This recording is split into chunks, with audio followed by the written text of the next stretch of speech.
భారతదేశ మొత్తానికి అన్ని ప్రాంతాల్లో జయంత్యోత్సవాలు అంబేద్కర్ గారికి ఘనంగా నివాళులర్పించే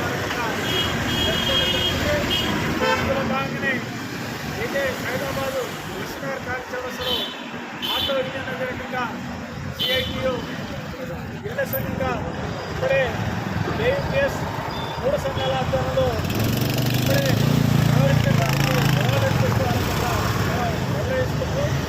ముందుగా ఈరోజు అంబేద్కర్ జన్మదినోత్సవంగా మీరందరికీ కూడా శుభాకాంక్షలు చేస్తున్నారు. ఈరోజు అంబేద్కర్ గారు రాజ్యాంగం రచించి ఎస్సీ ఎస్టీ బీసీ మైనారిటీల హక్కుల కోసం అదే రకంగా మన ప్రపంచంలో ఎట్లా ఉండాలి ఏంటి సమస్యలపైన గిరిజనుల సమస్యలపైన మైనారిటీ సమస్యలపైన పేదల సమస్యలపైన అదే రకంగా మహిళలకు ఓట్లు కావాలని చెప్పి అన్ని రాజ్యాంగాలు పొందుపరిచి రాజ్యాంగాన్ని రచిస్తే ఈరోజు బీజేపీ ప్రభుత్వం దానికి వ్యతిరేకంగా ఈరోజు ప్రభుత్వ రంగ సంస్థలు ప్రైవేటీకరణ చేయడం, అదే రకంగా ఏదైతే రిజర్వేషన్లు ఉన్నాయో ఎస్సీ ఎస్టీ బీసీలకు ఈ రిజర్వేషన్ ఎత్తియాలని చెప్పి ప్రయత్నంలో ఈరోజు బీజేపీ ప్రభుత్వం చేస్తుంది. మొన్న రీసెంట్గా ఈ మధ్య కాలంలో దాదాపు 3 సంవత్సరాల కిందట కూడా ఈ రిజర్వేషన్ తీసేయాలి అని చెప్పి చెప్పడంతో యూపీలో కానీ బీహార్లో కానీ పెద్ద ఎత్తున వ్యతిరేకత వచ్చే దాదాపు 20 మంది ప్రాణాలు పోగొట్టిన పరిస్థితి ఏర్పడింది. దాని తర్వాత ఈరోజు బీజేపీ ప్రభుత్వం ఎంపీ తీసుకోవాల్సిన పరిస్థితి ఏర్పడింది.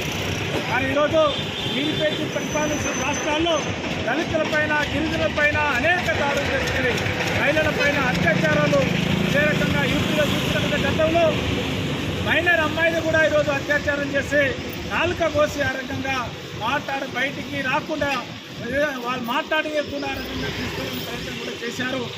అట్లాంటి వాళ్ళు కూడా జైలుకు పంపిస్తే జైలు నుంచి బయటకు వచ్చినాక వాళ్ళు ఘనంగా ఈరోజు ఏదో ఘనకార్యం చేస్తున్నట్టుగా వాళ్ళను ఊరేగిస్తూ ఆ రకంగా స్వాగతం చేస్తున్నారు. ఈరోజు బీజేపీకి సంబంధించిన సంస్కృతి చూస్తున్నాము. కాబట్టి ఈరోజు కేంద్రంలో వచ్చిన బీజేపీ 3 పర్యాలుగా వచ్చిన తర్వాత విరవీగి ఆ రకంగా టీవీల దళితులపైన అనేక దాడులు జరుగుతున్నాయి. దీనికి వ్యతిరేకంగా రాబోయే రోజుల్లో మన కేవీపీఎస్గా సిఐటియుగా వివిధ సంఘంగా ఈ ఏదైతే మనువాదానికి తిప్పుకొట్టాలి, ఆ రకంగా ఏదైతే రాజ్యాంగం తీసుకొచ్చిన బిఆర్ అంబేద్కర్ ఏదైతే ఆ కళలు గల్లో ఆ కళలు గలడానికి అదే రకంగా మనకి ఏదైతే సౌకర్యం కల్పించాలో ఈరోజు ప్రభుత్వాలు కూడా కల్పించట్లేదు. కనీసం పేదవాళ్ళు గిరిజన దళితులకు కూడా ఈరోజు ఇళ్ల స్థలాలు కానీ ఈరోజు ఇవ్వడానికి కనీస సౌకర్యాలు కూడా ఈరోజు ప్రభుత్వం చేయట్లేదు. అదేవిధంగా వేలాది ఉద్యోగాలు కల్పిస్తున్నారు కానీ ఉన్న ఉద్యోగాలు కూడా ఊడగట్టే పరిస్థితిలో ఈరోజు బీజేపీ